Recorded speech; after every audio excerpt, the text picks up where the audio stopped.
club really is shaping up. I think we've got too nice, we've got too complacent, and we need some real focus. So I just want to say, I know it's been up on other noise, but I'm delighted.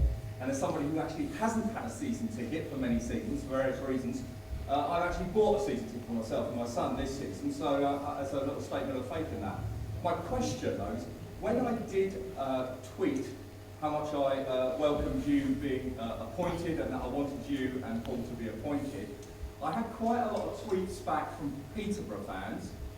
They alleged, and I stress this is just what was coming out on the tweet, they said that the reason that you left Peterborough is that your relationship with the players had irretrievably broken down, and the suggestion was that the players wouldn't play anymore.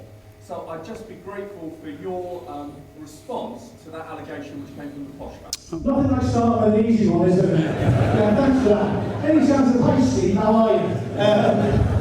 Go on then, well, it's quite hard to accept that, considering that Paul and myself have met up with the majority of that squad and their girlfriends since the season finished, on invites from them. You know, people like Madison and people like Tony and, you know, Woodyard, the captain, the whole raft of them were very supportive.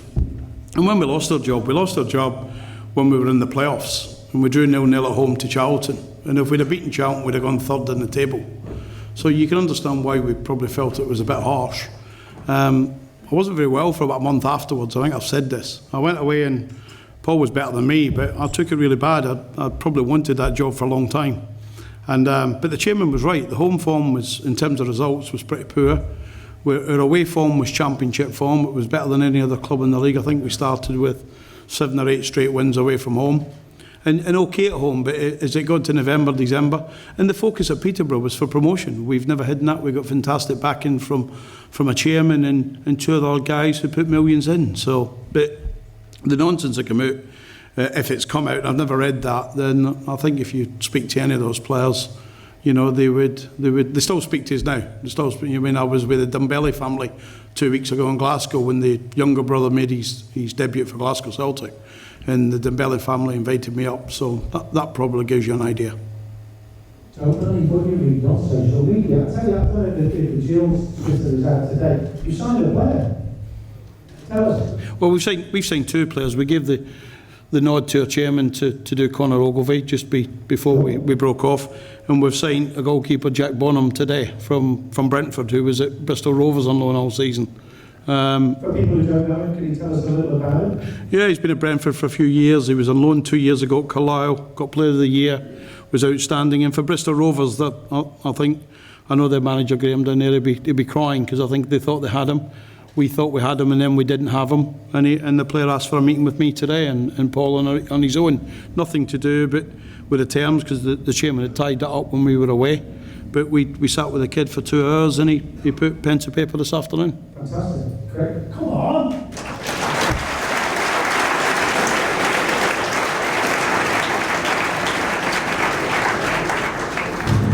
Next question. Let's have a hand up. Who wants? Ladies, do you get? That's sexist, isn't it? Women. If you just pass the mic there, let's see that one. Good evening, sir. What do you want to tell us? No, no. Paul and Steve, welcome to Gillingham Football. Okay. Now, you must understand that there's a lot of issues regarding the point of view and the negative point of view and towards the chairman. So the atmosphere around the football club amongst the supporters is a little bit toxic. What are you going to do to try and get us all together? Is the Champions League on the agenda for you? Yeah.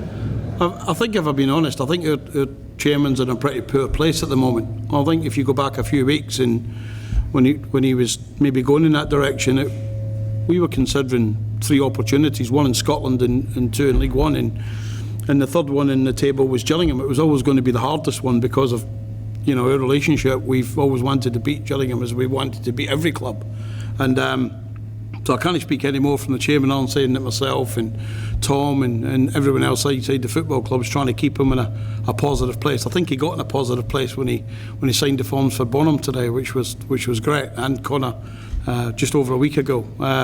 As far as we're concerned, every club we've gone to, you know, from going to Crawley to going to Rotherham to going to Leeds to Mansfield, there's always been a certain element of supporters that didn't want us. I'm telling you, they didn't want us to leave, none of them. And because we give everything for the football club that we work for, that pays our bills, our rents, our mortgages, supports our families, and we never forget that. So the passion that Gillingham have seen us display here or against their teams when they've travelled to play our teams, then they'll see it for Gillingham Football Club. That's the maximum we can do is give everything. Paul is reasonably local, so he'll travel. I've already rented a place in the town. I move in a week on Monday, so that's my commitment. I come away from my family as I did at Leeds, as I did at Crawley. I come away and I see them when I see them. I don't go home 3 or 4 times a week. As this man will testify, I see them when I see them.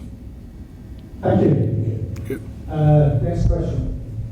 Any more for anyone? The one thing sorry, I'll come to you. The one thing you've got to say at the moment, I mean, you're both football men, Steve. You look at your Boltons, you look at Bury. I mean, there's an awful lot of clubs below the Premier League that ain't got a B. They're not, not got a B, but are really struggling.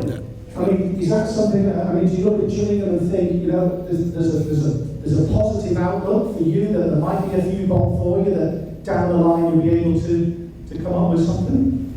I don't think I've any doubts that there'll be more investment in the team if we're successful. I mean, we've got Priestfield supporters numbers up, etc. I think the chairman will invest, but I think when I first met him, I think he was hesitant to tell me the budget was going to be the same as last season. I think he kept that in the locker to the end. In fact, I think I'd signed when he told me the budget. But I think there's a bit of a myth as to when we've had funds and when we've not had funds. When we were at Rotherham getting promotions, we were in the same league as like Leeds United and in the same leagues as Sheffield United and teams like that. So it's not always about money. You have to invest every penny properly, and you have to put a team that has a never say die attitude. And if you ask any people in the media that's watched their teams home or away, they've always said they've got one characteristic. They've always called their teams as relentless, and that's just about asking our boys to work hard for the supporters and ourselves. Paul, when you haven't got millions and millions to just throw out the players, how important is your role as a coach and improving players? And what would you describe as your speciality? Is it working with younger players, perhaps?